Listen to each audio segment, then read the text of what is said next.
सुना है आज समंदर को बड़ा गुमान आया है, उधर ही ले चलो कश्ती जहाँ तूफान आया है। नमस्कार, मैं ज्ञान प्रकाश चौधरी आप सभी अध्यापक बंधुओं का हार्दिक स्वागत एवं अभिनंदन करता हूँ। डीएलएड के प्रशिक्षुओं को मैं प्रशिक्षु ना मानते हुए भविष्य के अध्यापक ही मान रहा हूँ, चूँकि आगे चलकर उनको बेसिक शिक्षा परिषद में अपनी सेवाएँ देनी हैं। तो लगातार मैं यह श्रृंखला प्रारंभ कर चुका हूँ। प्रीवियस ईयर के क्वेश्चंस मैं लेकर के आ रहा हूँ। यहाँ से प्रश्न बनते हैं, इस बार भी बनेंगे, निश्चित तौर से बनेंगे। आइए शुरुआत करते हैं प्रश्नों की श्रृंखला। तो थोड़ा-सा मोटिवेशन के लिए मैंने इस पेज पर अपना ये फ़ोटो लगा दिया है। स्कूल में देखिए, मैं जिस विद्यालय में कार्यरत हूँ, उन बच्चों के साथ मैंने अपना फ़ोटो डाल दिया है। आप लोग भी मोटिवेट होइए और बेसिक शिक्षा परिषद आपका बिल्कुल बहुत बेसब्री से इंतज़ार कर रहा है। तो आइए अब प्रश्नों की शुरुआत करते हैं, देखते हैं पहला प्रश्न क्या है। पहला प्रश्न है, सक्रिय ज्वालामुखी का उदाहरण है, तो सक्रिय ज्वालामुखी कौन-सा है? इसका जो सही उत्तर है, वह आपको बताना है। ये 2020 में पूछा गया क्वेश्चन है, तो सक्रिय ज्वालामुखी विसुवियस है। कौन-सा है? विसुवियस। बी ऑप्शन इसमें सही होगा, यानी बा सही हो जाएगा। विसुवियस सक्रिय ज्वालामुखी का उदाहरण है। समानता का अधिकार किस अनुच्छेद में वर्णित है? समानता का अधिकार 14 से लेकर के 18 तक 14 से लेकर के 18 तक अनुच्छेद में समानता का अधिकार वर्णित है। और यह क्या है? यह तो मूल अधिकार है। ये क्या है? मूल अधिकार हैं। मूल अधिकार कहाँ से लेकर के कहाँ तक हैं? मूल अधिकार हैं 12 से लेकर के 35 तक। 12 से लेकर के 35 तक मूल अधिकार हैं। ठीक है। अगले प्रश्न की तरफ बढ़ते हैं। अगला प्रश्न क्या है?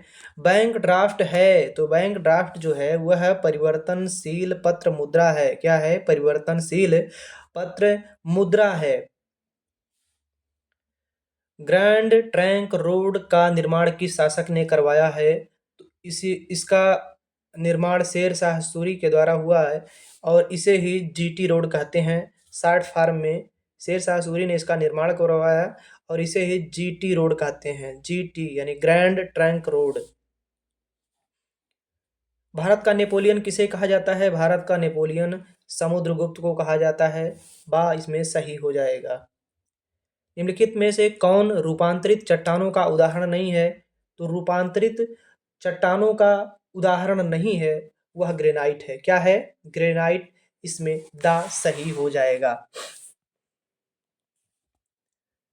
7वां प्रश्न, मोहम्मद बिन तुगलक अपनी राजधानी दिल्ली ले गया। दिल्ली से कहाँ ले गया था? दिल्ली से दौलताबाद ले गया था।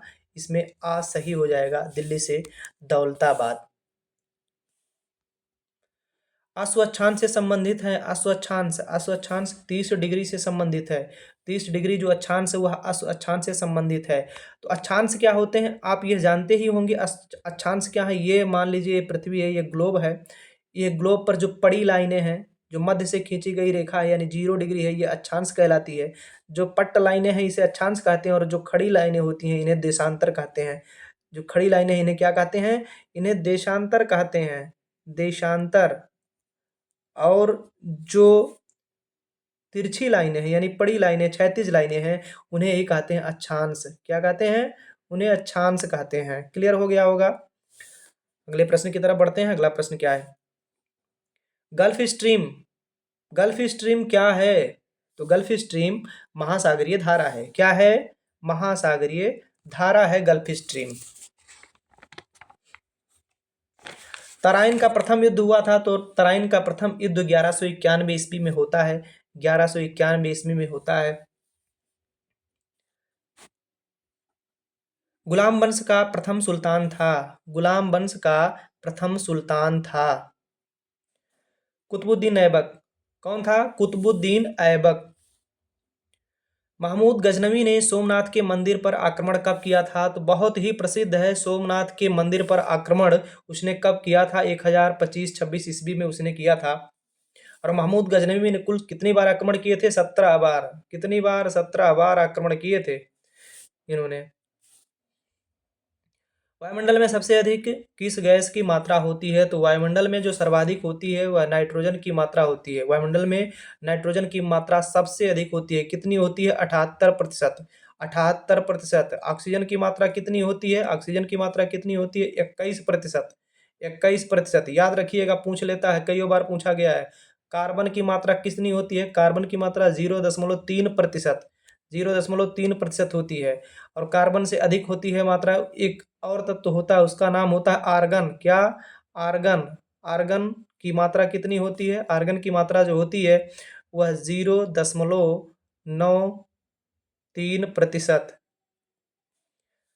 ये वायुमंडल का संगठन है। सबसे अधिक जो मात्रा होती है नाइट्रोजन की, उसके बाद ऑक्सीजन की, फिर आर्गन की, और उसके बाद कार्बन की, और जो बच रहा है शेष जलवाष्प और अन्य गैसें इसमें शामिल होती हैं।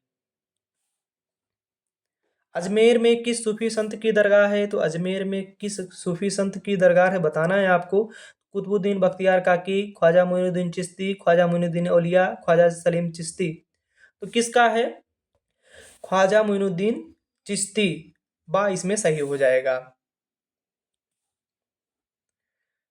दिलवाड़ा का जैन मंदिर स्थित है। दिलवाड़ा का जैन मंदिर कहाँ स्थित है? राजस्थान में। कहाँ स्थित है? राजस्थान में स्थित है। इसके बाद आगे हैं अति लघुत्तरीय प्रश्न। अति लघुत्तरीय प्रश्न भी 1 नंबर के पूछे जाते हैं।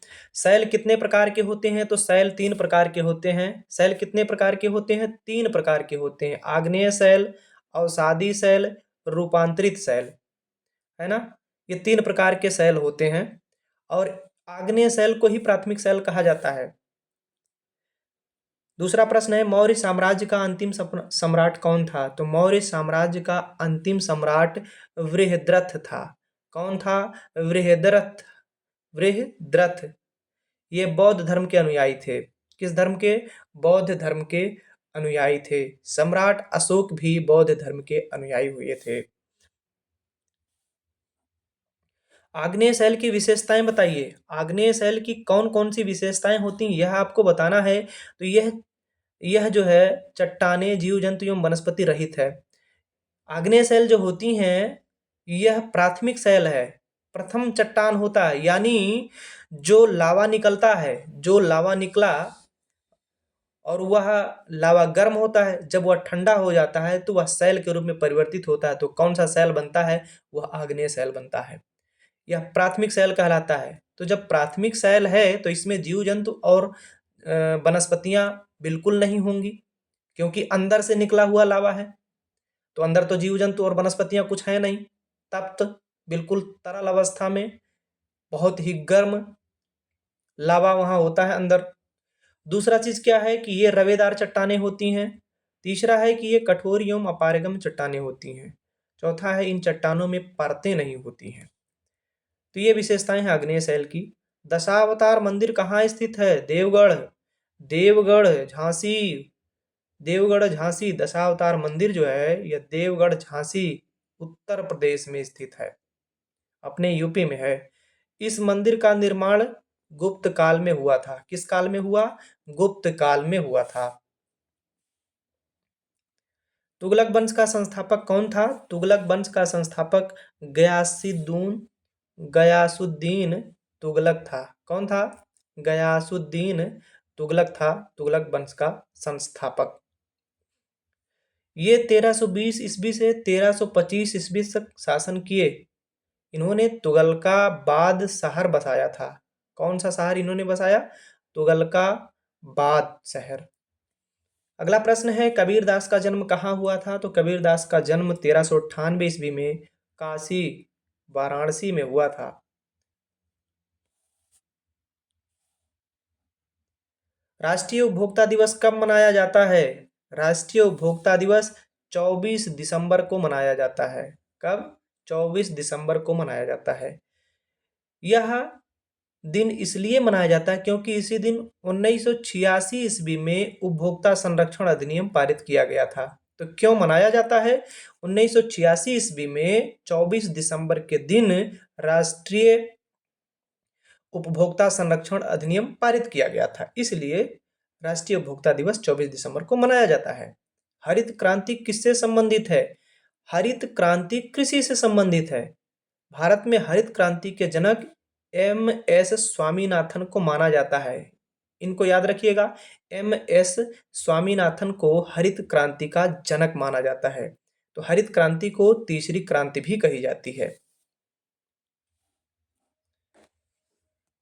ज्वार भाटा कब आता है? ज्वार भाटा पूर्णिमा के दिन आता है। कब आता है? पूर्णिमा के दिन आता है। ज्वार भाटा पूर्णिमा के पृथ्वी के घूमने और चंद्रमा और सूर्य के गुरुत्वाकर्षण बल के कारण आता है। 10वां प्रश्न है, नागरिकता किस अनुच्छेद से संबंधित है? तो नागरिकता जो है अनुच्छेद 5 से लेकर के 11 तक दिया गया है। अनुच्छेद 5 से 11 तक नागरिकता ही दिया गया है। ठीक है। अगला प्रश्न है 11वां प्रश्न, खिलजी वंश के दो शासकों के नाम बताइए। तो खिलजी वंश के दो शासक हुए हैं कौन कौन? अलाउद्दीन खिलजी और गयासुद्दीन खिलजी। ये दो बहुत ही महत्वपूर्ण शासक हुए हैं खिलजी वंश के। अस्थाई पवन किसे कहते हैं?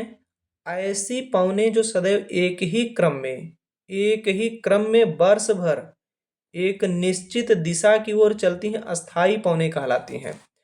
जैसे पृथ्वी पर अगर कोई पवन चल रही है पूर्व से पश्चिम दिशा में, किस दिशा में? पूर्व से पश्चिम दिशा को अगर चल रही है और यह वर्ष भर लगातार चलती है, लगातार, तो यह अस्थाई पवन कहलाएगी। क्या कहलाएगी? अस्थाई पवन। जैवमंडल क्या है? जैवमंडल क्या है? पृथ्वी के धरातल पर उपस्थित ऐसा सीमित क्षेत्र जहां अन्य तीनों मंडल मिलते हैं, जैवमंडल कहलाता है। तीनों मंडल मिलते हैं, जैवमंडल कहलाता है। ये तीन मंडल क्या हैं? ये तीन मंडल क्या हैं? इन तीनों मंडल को जान लीजिए। सबसे पहला है स्थल मंडल। क्या? स्थल मंडल। स्थल मंडल, स्थल मंडल। और दूसरा क्या है? दूसरा हो गया जलमंडल, जलमंडल। और तीसरा कौन सा मंडल है? वायुमंडल। ये तीनों जहां इकट्ठा होते हैं वहां जैवमंडल बनता है। ठीक है, क्लियर?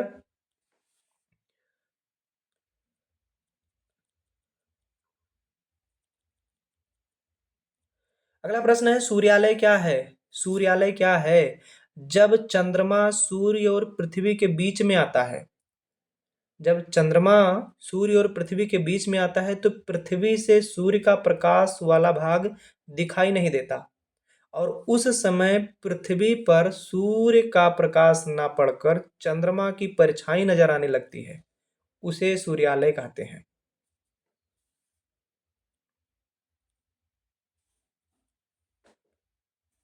अगला प्रश्न है, सल्तनत काल का अंतिम सुल्तान कौन था? तो सल्तनत काल का अंतिम सुल्तान इब्राहिम लोदी था। कौन था?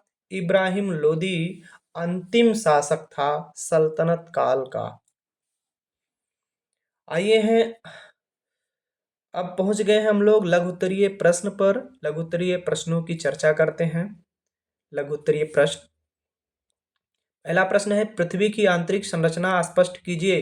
तो पृथ्वी के धरातल का स्वरूप पृथ्वी के आंतरिक अवस्था व संरचना का परिणाम है। भौतिक तथा रासायनिक गुणों के आधार पर पृथ्वी की आंतरिक संरचना को 3 परतों में बांटा जाता है। कल का ही बिल्कुल यही हूबहू देखिए आप कि 2022 का जो मैंने सॉल्व करवाया है, 2022 वाला, वही प्रश्न बिल्कुल हूबहू एकदम अक्षरशः वही प्रश्न मिला है आपको। तो कल ही मैंने बता दिया था कि ये क्या है, 3 परतों में बांटा जाता है। ये तीनों परत बता दिए थे। ये पृथ्वी के ऐसे चाप निकाले गए, ये देख लीजिए। तो जो सबसे ऊपर वाला हिस्सा होता है वह भूपर्पटी है, ये सबसे ऊपर खेती बाड़ी करते हैं, ये क्या है? भूपर्पटी। और जो बीच वाला हिस्सा होता है ये होता है मेंटल। और कोर जो है, जो सबसे नीचे वाला हिस्सा होता है वह होता है कोर।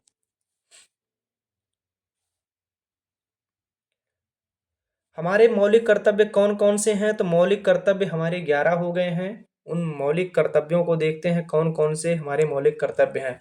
तो मौलिक कर्तव्य जो दिए गए हैं वह अनुच्छेद 51 का में दिए गए हैं। कहाँ दिए गए हैं? हमारे संविधान के अनुच्छेद 51 का में मौलिक कर्तव्य या मूल कर्तव्य दिए गए हैं।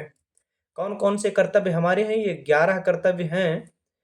संविधान का पालन और उनके आदर्शों का सम्मान करना, देश की रक्षा करना और राष्ट्रीय सेवा करना, देश की एकता, अखंडता और संप्रभुता को बनाए रखना, धर्म, भाषा, वर्ग या क्षेत्र के भेदभाव को खत्म करना, पर्यावरण की रक्षा करना और संरक्षण करना, मानवतावाद को बढ़ावा देना, सार्वजनिक संपत्ति की रक्षा करना, हिंसा से दूर रहना, देश की सांस्कृतिक विरासत को महत्व देना एवं रक्षा करना, व्यक्तिगत तथा सामूहिक क्रियाकलापों में उत्तमता प्राप्त करना, और अंतिम जो सबसे लास्ट में शामिल किया गया, सबसे लास्ट में यही 11वां शामिल किया गया है, ये क्या है इसको याद रखिए। सबसे अंतिम में कौन शामिल किया गया, यह प्रश्न बन सकता है। बच्चों को 6 से 14 साल की उम्र में शिक्षा दिलवाना, ये भी हमारे मौलिक कर्तव्य है। ठीक है, 11 मौलिक कर्तव्य हो गए। दिन रात होने के कारणों पर प्रकाश डालिए। तो दिन रात क्यों होते हैं, ये मैंने एक पिक्चर भी लगा दिया है कि दिन रात होता क्यों है। आइए जान लेते हैं सबसे पहले कि पृथ्वी के अपनी धुरी पर घूमने के कारण, पृथ्वी के अपनी धुरी पर घूमने के कारण दिन रात होते हैं। पृथ्वी अपनी धुरी पर घूमती है, ये देखिए एक्सिस बनाया गया है, यहाँ से अक्ष ये निकाला गया है। ये पृथ्वी अपनी धुरी पर घूमती रहती है, दिन रात घूमती है। पृथ्वी का जो हिस्सा सूर्य की ओर रहता है वहाँ दिन होता है, और जो हिस्सा सूर्य से दूर होता है वहाँ रात होती है। इस प्रकार से पूरी पृथ्वी 24 घंटे में दिन रात का चक्र पूरा हो जाता है। अतः सूर्य के प्रकाश के कारण ही पृथ्वी पर दिन रात होता है। यह देखें, यहाँ सूर्य है, ये सूर्य है, सूर्य के किरण पड़ रहे हैं कहाँ, इस पृथ्वी पर पड़ रहे हैं। एक ही बार में पूरी पृथ्वी पर नहीं पड़ रहा है, कुछ हिस्सा इसका छूटा जा रहा है, पीछे जा रहा है। तो इसमें यह कहा गया कि पृथ्वी घूम रही होती है, और 12 घंटे में यह आधे हिस्से पर, यह आधे से हिस्से पर प्रकाश पड़ रहा है। तो 24 घंटे में तो एक बार पूरी तरह से घूम जाती है। 24 घंटे में एक बार पूरी तरह से यह पृथ्वी घूम जाती है।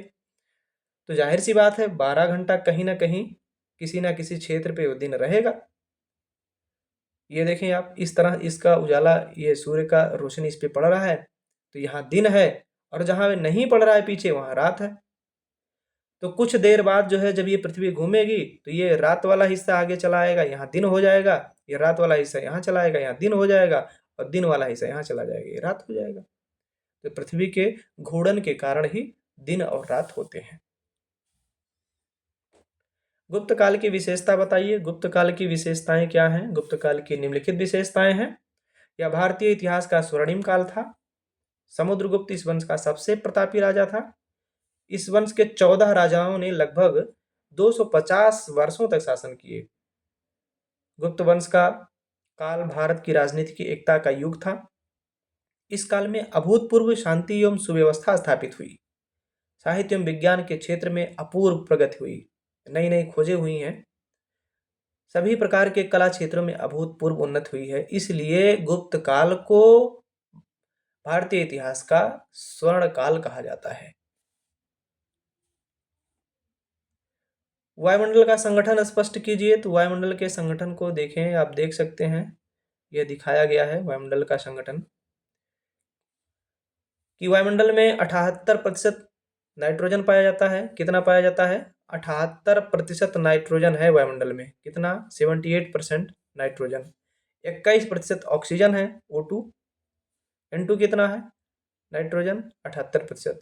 और 1% में अन्य गैसें, आर्गन, कार्बन डाइऑक्साइड, हीलियम, नियान, ये सब गैसें आती हैं।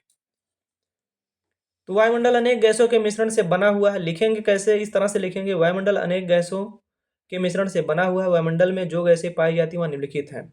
नाइट्रोजन, सबसे पहला नाइट्रोजन। नाइट्रोजन गैस वायुमंडल में सर्वाधिक मात्रा में पाई जाती है। वायुमंडल में 78% नाइट्रोजन पाई जाती है। इसके बाद ऑक्सीजन, जो कि 21% पाई जाती है।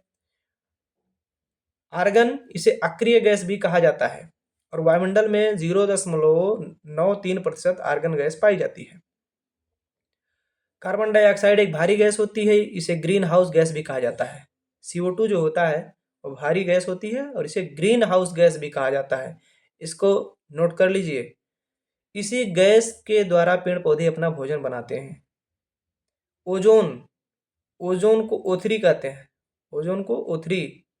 O2 क्या है? ऑक्सीजन। N2 क्या है? नाइट्रोजन।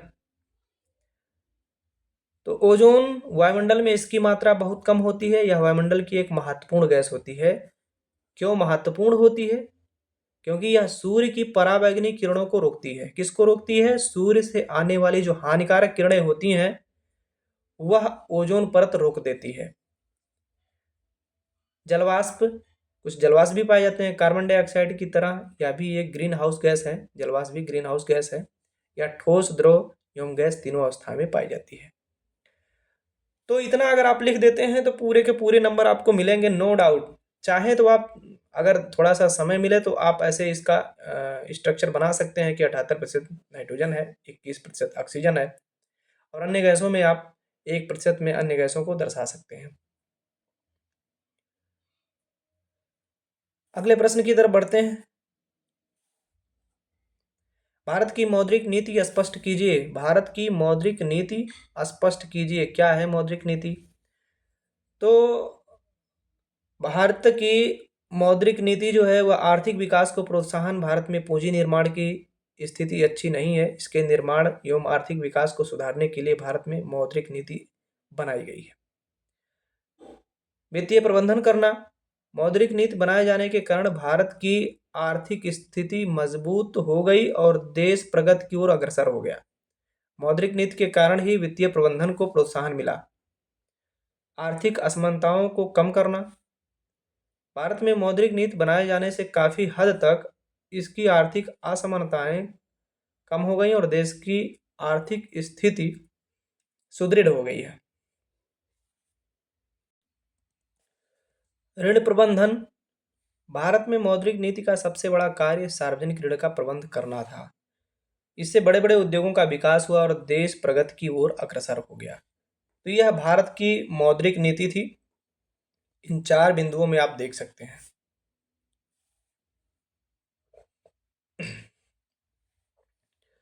मंगोल आक्रमण एवं उसके प्रभाव को स्पष्ट कीजिए। मंगोलों का जो आक्रमण हुआ था और आक्रमण के कारण क्या प्रभाव हुआ, यह आपको लिखना है। आइए लिखते हैं उत्तर। कैसे लिखेंगे? मंगोल आक्रमणों ने दिल्ली सल्तनत पर गंभीर प्रभाव डाला था। कहाँ? दिल्ली सल्तनत पर गंभीर प्रभाव डाला था। 13वीं एवं 14वीं शताब्दी में चंगेज खां के नेतृत्व में मंगोल साम्राज्य की स्थापना हुई।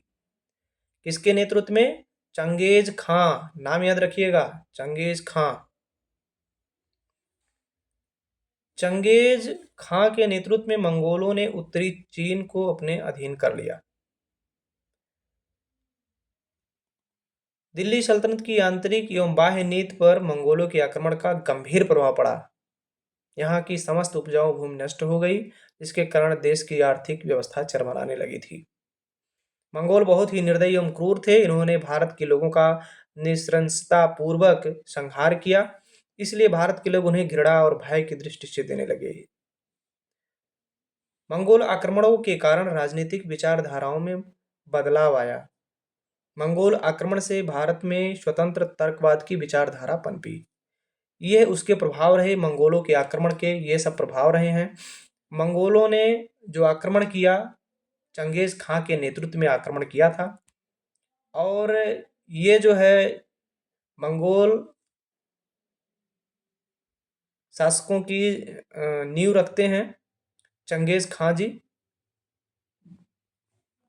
और इससे प्रभाव क्या क्या पड़ा था? देखिए, प्रभाव बहुत कुछ पड़ा। मंगोल आक्रमणों से भारत में स्वतंत्र तर्कवाद की विचारधारा पनपी। तो आक्रमण होने से ही विचारधारा पनपी थी। अगला प्रश्न देखते हैं। विजयनगर राज्य की शासन व्यवस्था का वर्णन कीजिए। विजयनगर साम्राज्य दक्षिण भारत का साम्राज्य हुआ करता था। विजयनगर राज्य सामंतशाही प्रथा पर आधारित राज्य था। इस पर सामंतशाही प्रथा पर आधारित राज्य था। तो राज्य पूर्णतया निरंकुश तथा स्वेच्छाचारी था। राज्य प्रशासन को सुविधापूर्वक संचालित करने के लिए साम्राज्य 6 प्रांतों में विभक्त था। प्रशासन की सुविधा के लिए प्रांत कोट्टम नाडुओं में नाडु और कई नगरों तथा ग्रामों में बटे थे। ग्राम शासन की सबसे छोटी इकाई थी। न्याय का प्रमुख स्रोत राजा था। दंड विधान अत्यधिक कठोर था। तो विजयनगर साम्राज्य में अगर पूछा जाए दंड विधान कैसा था, लचीला था क्या? नहीं, बहुत ही कठोर था। लोकतंत्रात्मक गणराज्य से आप क्या समझते हैं? लोकतंत्रात्मक गणराज्य क्या होता है? तो लोकतंत्रात्मक गणराज्य गणतंत्र और लोकतंत्र दोनों सिद्धांतों पर आधारित सरकार का एक रूप है। लोकतंत्र लोकतांत्रिक गणराज्य में सत्ता का शासन जनता के हाथों में होती है। राष्ट्राध्यक्ष वंशानुगत नहीं होता बल्कि जनता के द्वारा चुना जाता है। लोकतांत्रिक गणराज्य में देश को सार्वजनिक मामला माना जाता है। लोकतांत्रिक गणराज्य में सत्ता के पद विरासत में नहीं मिलते, यानी चुना जाता है। जनता अपने प्रतिनिधियों को चुनती है। लोकतांत्रिक गणराज्य में जनता के प्रतिनिधि निर्णय लेते हैं। भारत एक लोकतांत्रिक गणराज्य है। 10वां और अंतिम प्रश्न, अपक्षय और अपर्दन में अंतर स्पष्ट कीजिए। अपक्षय क्या होता है, अपर्दन क्या होता है? तो सबसे पहले जान लीजिए, थोड़ा सा मैं बता ही देता हूँ। सबसे पहले क्या, कल ही बताया गया था। मान लीजिए एक चट्टान है, एक चट्टान है, ये चट्टान है और टूट गई। तो चट्टान जब टूट जाती है तो अपने जगह पे पड़ी है, वह कहलाता है अपक्षय। यानी अपने जगह पर पड़ा है और वहीं टूट गया, अपक्षय। लेकिन मान लीजिए यहाँ से हवा चला, हवा चली और इस हवा के चलने से यहाँ के रेत उड़ करके यहाँ चले आए, यहाँ चले आए, दूसरी जगह पहुँच गए, यहाँ से यहाँ चले आए, तो जो विस्थापन की प्रक्रिया हुई वह कहलाती है अपर्दन। क्या? अपर्दन। कल वाले वीडियो में ही मैंने बता दिया था। तो आइए थोड़ा सा इसकी परिभाषा जान लेते हैं, किस तरह से लिखा जाएगा। यह भी देख लेते हैं कि कैसे लिखेंगे कि अपक्षय क्या है और अपर्दन क्या है। ठीक है।